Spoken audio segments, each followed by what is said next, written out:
Sleepy Sheepy here. Today we're going to be looking at a real doozy of an invasion. This full invasion took about 20 minutes. We'll obviously be cutting out some of the less interesting content, but it's a great way to discuss a major issue that we've seen throughout Souls games history and just something that I can't believe hasn't really been patched. So buckle up and let's go ahead and jump in. Alright, so starting off, we have some jolly cooperation. We have the host running over to open up the bridge before this boss fight, and throughout the course of this invasion, we'll see at least 6 players be summoned in, and none of them will be co-invaders. So we do have a bit of a challenge on our hands, and we'll see kind of one element that will make it a little bit difficult. We'll notice that the host is very close to a fog wall, and if you haven't come across this issue before, in some cases, a player will be able to go through a fog wall, and then I won't be able to reach them, but their projectiles will still be able to reach me. So what's weird is that the animation of the projectile will stop at the fog wall, but the damage will continue, and the hitbox for that projectile will continue. So that puts me in a position where I need to potentially dodge projectiles, and I can't reach the host, and they can basically just hide out there for as long as they want. And this is definitely an issue in Dark Souls 3, and I'm really just not sure why Fromsoft hasn't changed this functionality. It really doesn't make a lot of sense for you to be able to do this, other than the fact that I imagine they're just kind of aware of it and don't really care too much. But this invasion is just going to be kind of a, case in point for the bad experience that you will have as a player if you encounter this. And just like the ability for a host to do this feels like, this is not ideal. So eventually the same phantom from earlier does come back into the world, and we do have the pressure of a 2v1. And for some of this invasion, I wasn't really going for the host exclusively, or I'd be trying to take care of the phantom first and then kill the host, which is just kind of my playstyle. Eventually, I adjusted that playstyle to kind of meet the needs of this invasion, but it's worth noting that I'm not necessarily only focused on the host. However, in hindsight, I probably should have been, because they were really going for kind of a cheesy strategy here. You can also see that they're rune arced, which makes my job a little bit more difficult. Fortunately, the Phantom isn't doing too much damage. They are doing a fairly good job of using their shield to block and then backing off to allow extra chip damage to come from the host. So I'm trying to kind of navigate that situation, and really in an invasion like this where you have such a passive play and really like a impenetrable defense from the host, the name of the game is really to kind of maintain your health and not get too much chip damage, and also use some cheesy strategies of your own. So you'll notice in some cases I'll be trying to bait the host out of that area. I definitely like the clap emote as a way to just kind of encourage them to leave.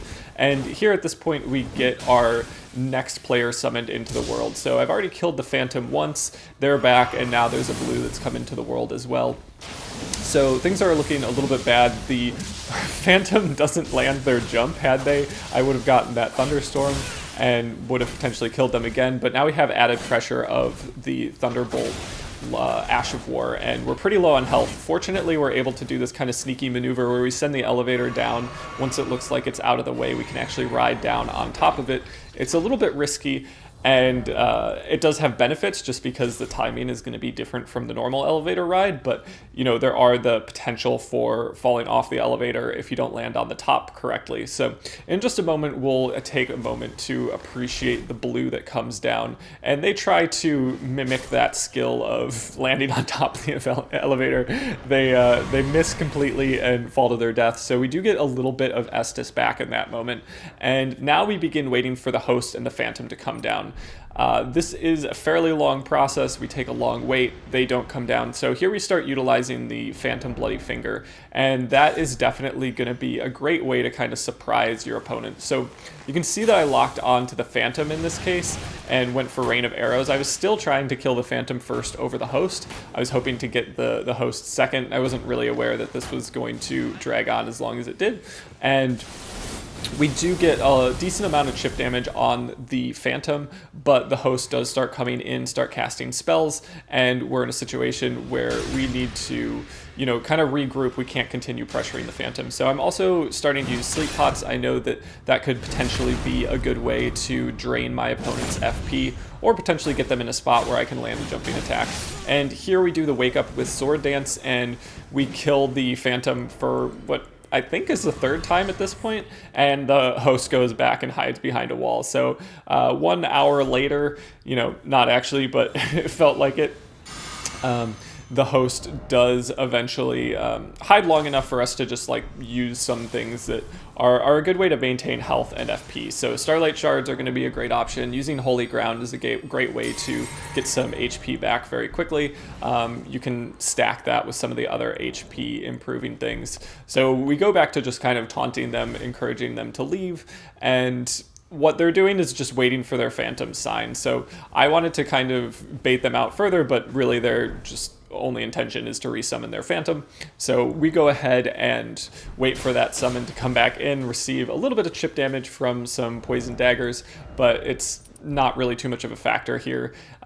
We're not going to get hit by too many, and we can kind of just hang out and get set up for the Phantom's return. So I definitely recommend, getting organized every single time you have this downtime within the course of the invasion. Also remember that the Phantom does have iframes when they spawn in, so it's a good idea not to rush them immediately, but we do kind of encourage the host to come back out into the world. So we try to get a Sleep Pot off, hopefully reduce some of their FP, but it's doesn't land quite in a good spot, and we're not able to do that. We get a little bit more chip damage on the Phantom, but the Glintstone Phalanx is actually doing a great job of prohibiting me from pressuring the host, so I do need to head back and just heal a little bit. So I begin the chase down on the Phantom. They run away pretty vigorously, and I decide that I'm going to switch it over to the Great Bow, see if I can get a little bit more chip damage since they are playing quite passively. So we get at least one hit there, but then we do have the Phantom coming back into the equation and getting a little bit aggressive,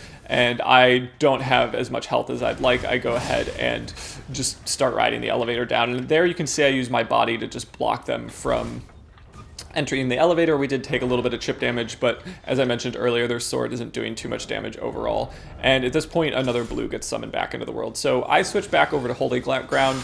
My intention here was to get some HP back, but it was also for them to see me standing in Holy Ground and potentially encourage them to force me out of that position. So 30 hours later, we do have a moment where the host and the Phantom start, going back to a site of grace. So I try to line up a shot just so I can get a little bit of chip damage there. I don't land it successfully, and I decide to go back up the elevator. At this point, I'm unaware where the blue is, but I did see that the Phantom and the host were kind of far off, so this was probably one of the most risky maneuvers that I made, was not assuming that the blue was going to get me. So they tried to drop on me and definitely would have done a bunch of damage. They have 2 Guts Greatswords, and they're wearing a outfit that is going to boost their jumping attacks, the Raptor's Black Feathers, and they're also using Bloodhound Step, and that allows them to kind of dodge the backstab that I had in a pretty good spot, and then forces me to get a little bit more chip damage while I'm stuck in that animation. So I do get them pretty close to death with the jumping attack. They're able to heal, and then we do get the host and the Phantom coming back in to kind of save the blue. So again, I try to block the Phantom from getting on the elevator, but this time they take the ride down with me, and that means that I've isolated one opponent, which is absolutely great, and now I want to put as much pressure on the Phantom as possible. I mean, it's a little bit futile because the host can just resummon every single time and hide in the fog wall, but from a mental perspective, it felt very necessary. And here we actually have the host coming back down, so I should have absolutely switched my attention back over to the host and just gone for them, but I did want to kill the Phantom for the 3rd or the 4th time. So at this point, I didn't want to aggress the host too much, just because I didn't want to die in the process. At this point, I'm playing a little bit more conservatively, just because I've invested so much time already. I don't want to die, but just kind of jumping down there was enough time for the host to take the elevator back up and get out of range. Here I was really hopeful I'd be able to knock the blue off the elevator. What they were doing was trying to stand on the button so I wouldn't be able to get back up. I get 2 shots off, but I don't manage to get the kind of directional hit that I needed to force them off the elevator and down that kind of elevator shaft. So good tactic there. And at this point I hung out here for multiple minutes. I legitimately took a phone call and, like resolved an issue while waiting for them to do something. Basically, they just started sending the elevator up and down over and over again, and there was like nothing to do. So I decided, you know what, the Phantom Finger worked pretty well last time, so I'm gonna try it one more time, and this time the host is my only target. So I set it up to be as damaging as possible. I have the Arrow Talisman as well as the Ash of War Talisman to just boost that Ash of War as much as possible, and we do get a direct hit on kind of the clueless host there, and it doesn't do quite enough damage, but finally we get the last hit with just a nicely aimed Golem arrow, and just give one final applause for the performance from the host.